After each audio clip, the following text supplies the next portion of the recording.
Hey, good morning from North Texas. This is our second meeting of August for the Order of Lepanto at the Denton Study Group, and thought we would share our reflection for today.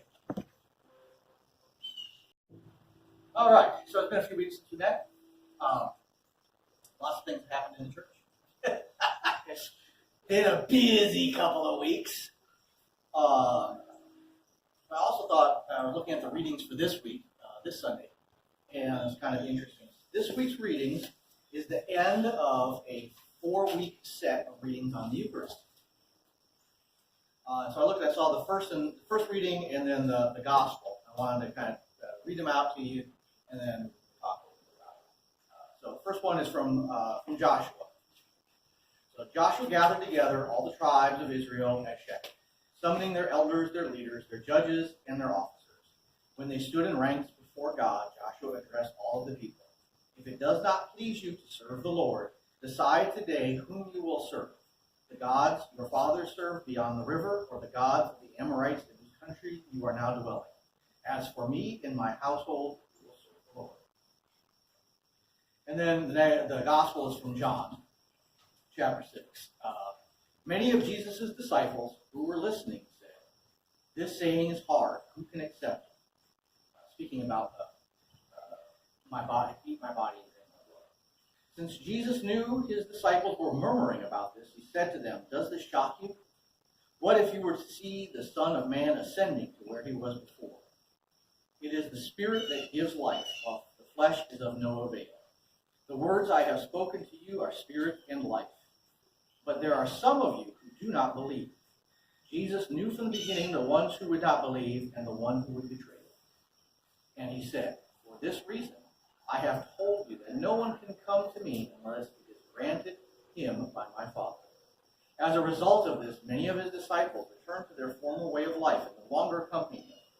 Jesus then said to the 12, "Do you also want to leave?" Simon Peter answered him, "Master, to whom shall we go?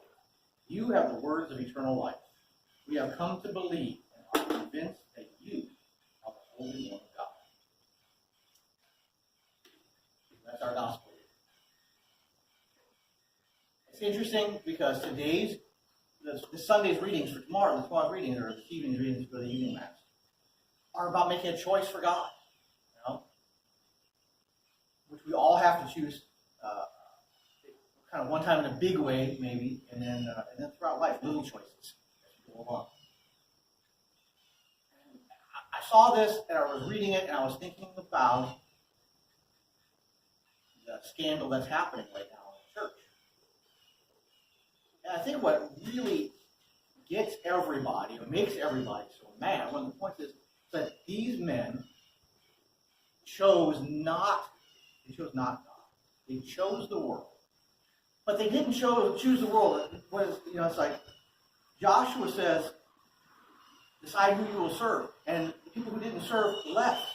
Jesus told his disciples, right, this is the hard reading, will you accept it? And everybody left. Except for Judas, who didn't believe. He chose no, and yet he stayed. And that is the situation we face today, right? Because the priest, none of us would care, we would care a whole lot less if these men chose not to follow Jesus, not to follow the teaching of the church, and then left. What gets everybody so mad is that they decided to stay and betray Jesus, to betray his church from the inside, to do things that they knew was wrong. And then a lot of them chose not to preach on those parts of morality because they didn't want to bother their own conscience. But in so doing, they drew others off the path too. They made it difficult for others to choose Jesus the way they were supposed to in their lives. And that clear-cut choice, make a choice, stand for what you believe. That's kind of to me, that's kind of a masculine thing, right? You make a choice and you carry through with it. When you're out sparring and you got somebody with a sword, you're going to make a choice to make a strike. And if you don't, the other person's going to make a choice to make a strike, and you need to make a choice to block, or you need to get hit. Right? And it's the same kind of thing. We're going to make a choice for our faith. We're going to make a choice for the Catholic Church. And then we're going to stick with it the best we can. And when we fail, because we're all going to fail, we're all going to get hit by a sword in sparring, because none of us are perfect. We're all going to sin because none of us are perfect, other than Jesus and Mary. So we're all going to fail. And then we're all going to get up. We go to confession, make it right, dust ourselves off, and then we go and try to do better the next time. And each time we get better at it. And if these priests and bishops had dusted themselves off, had gone to confession, and had worked on their lives, this would not be the situation we were in today. Or if they had chosen just to step away when they knew they couldn't live this life. You know, there was some priest, I apologize, I don't remember his name, posted on Twitter this week about how unfair it was that he couldn't get married. And it reminds me of the story of Father John Ricardo. He said, he goes through seminary, he's at his ordination mass, and some woman walks up to him and says, "Do you know that you can't ever get married?" And Father Ricardo looked at her and goes, "Oh, they never told me." Bull! Right?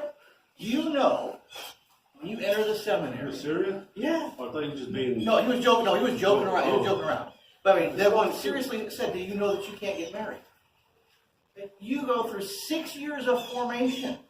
Don't you think by then they've told you that you can't get married? And if you feel like you can't live with that choice, do not expect the Catholic Church to change." Mm-hmm.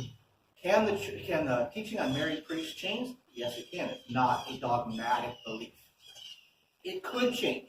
But if you walk into it expecting the situation to be different, you're going to be disappointed. You go in expecting the situation that exists in front of you today. You go off to war. Do you want to go to war? No, nobody wants to go to war. But who's sane wants to go to war. But sometimes you have to, and you have to accept the situation you've been placed in and do the best you can to get through it to the other side. We all have tough times in our lives. None of us ever ask for those tough times. Although sometimes we kind of, accidentally trip and fall our way into it. But we work our way through it.